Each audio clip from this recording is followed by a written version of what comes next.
বাঙালি যেমন ঝাল প্রেমী তেমন আচার প্রেমীও। তাই আজকে বানাবো নাগা বা বোম্বাই মরিচের আচার। এর জন্য প্রথমেই নিয়েছি নাগা মরিচ, প্রায় 100 গ্রামের একটু বেশি।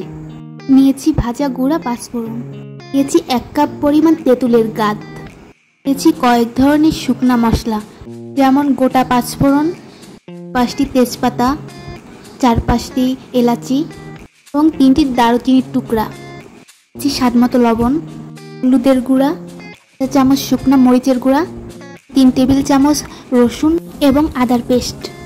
প্রথমে চুলায় একটি শুকনা কড়াই বসিয়ে নিয়ে দিয়েছি 250 গ্রাম সরিষার তেল। এটি গরম হয়ে আসলে একে একে দিয়ে দিয়েছি শুকনা মশলাগুলা।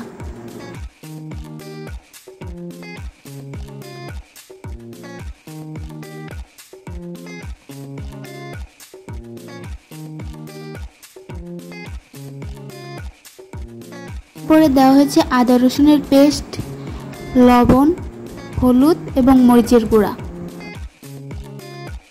একে একে মশলাগুলো দিয়ে নেড়ে নেওয়ার পরে দিয়ে দেওয়া হয়েছে আস্ত নাগা মরিচগুলা।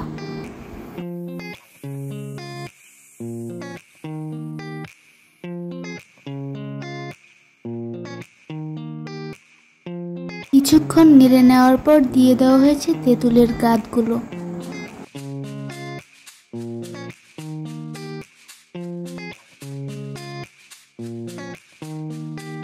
এরপরে দিয়ে দেওয়া হয়েছে 2 টেবিল চামচ চিনি। আপনারা চাইলে স্বাদ অনুযায়ী বাড়িয়ে কমিয়ে নিতে পারেন। আচারটি বানানোর সময় অনবরত নাড়তে হবে, খেয়াল রাখতে হবে যেন পুড়ে না যায়। মরিচগুলো যখন এরকম অবস্থায় আসবে তখন দিয়ে দিতে হবে ভেজে গুঁড়ো করা পাঁচফোড়নগুলো।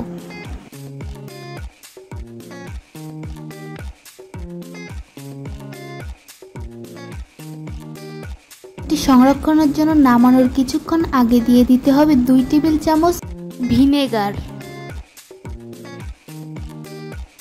মিডিয়াম আছে অনবরত নাড়তে হবে।